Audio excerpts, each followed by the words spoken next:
So if your starter is kind of not thriving anymore, like it's barely doubling in size, or if you've neglected it for a few weeks and you want to do a little boost in its feeding, kind of give it some extra strength, what I recommend is take your starter from the fridge and just take 10 grams of it, put it in a little jar, and we're gonna feed it a kind of a maintenance feeding first. So we'll feed it 10 grams of starter, 10 grams of our bread flour, rye flour mixture. Remember, 90% bread flour, 10% rye, and then 10 grams of water. So just a quick little feeding. It'll be ready in 3 to 4 hours. And then once we have that starter strengthened a little bit, then we're gonna take some of it and give it a little sugar bath. So I'll demonstrate that here also.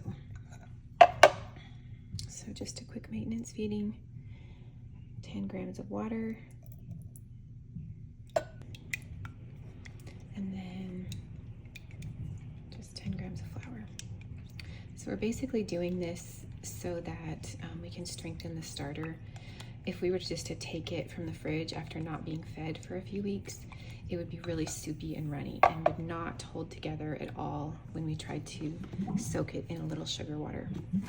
So also another way that you can kind of feed your starter during the summer months when it's really hot is if you give it a little more flour than water. So if you were doing the bread feeding like normal with 15 grams of starter, 75 grams of water, and then do like 85 grams of flour instead of 75, and that's just going to make the starter a little bit stronger and help it hold peak longer when it's warmer out. Or you can feed your starter like that all the time. It just kind of keeps it from getting too acidic. All right, so we're just gonna let that rise for a few hours and peak, and then we're gonna come back and do our sugar bath. So to do a sugar bath on the starter, we are gonna add like 50 grams of water to a little bowl here. And then we're gonna do about 15 grams of just organic cane sugar. You can do 10 to 15 grams, that's fine. Somewhere in there. And then we are just gonna mix this up.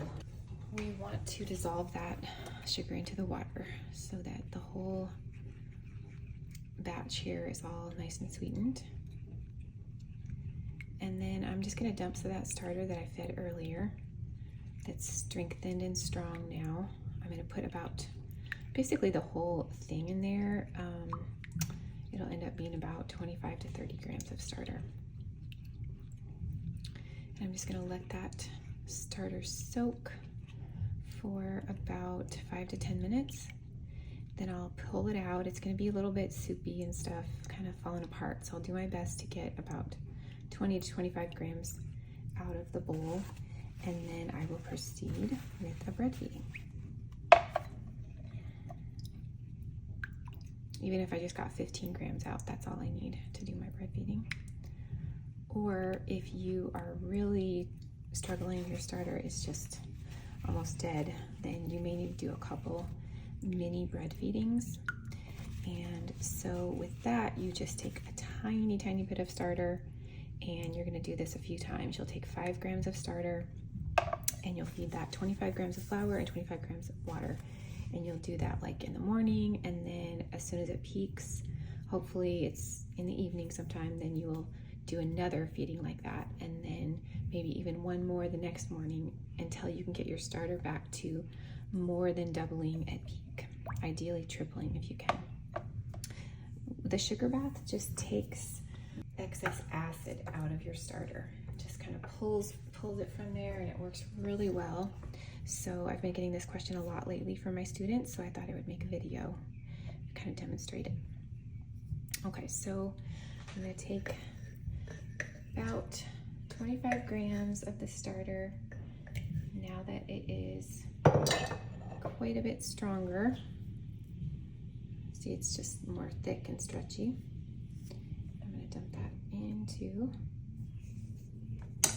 my bowl here. That ended up being about 20 grams. Do a little bit more just in case we lose some of it, which you usually do, it kind of falls apart and you can't quite get it all out. All right, so that's it. Just let this soak and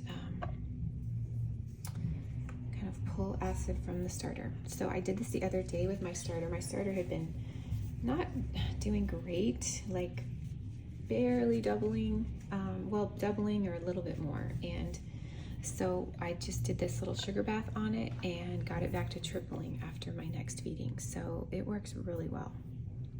All right, so we're gonna let that soak and then I'll show you how to pull it out and feed it. Starter has been soaking for about 8 minutes here. You can see it's still holding together pretty good. Now, sometimes it doesn't, so sometimes you have to just do your best to scoop it out. So what we're gonna do then, they could do a couple different things. If the starter is still doing pretty good, but you're just trying to boost the strength, then you could just go ahead and proceed with a bread feeding, which would be 15 grams of this starter, 75 grams of flour, and 75 grams of water. But if it's been a few weeks since you fed your starter and it's just not doing great, then I would recommend doing the peak-to-peak feedings of those mini bread feedings a couple times. So I'm gonna just demonstrate that here. So I'm gonna take 5 grams of this starter here. So it's just not much at all.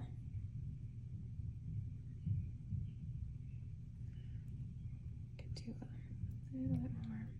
Okay. And then I'm gonna add in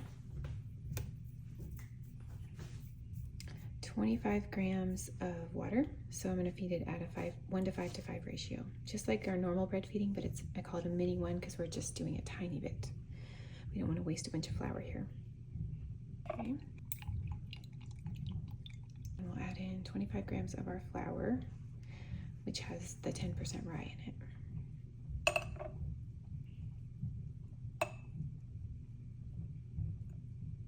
Mix that up really well, and I recommend using a small jar for this because we're just doing that small feeding. This is like the smallest canning jar size here.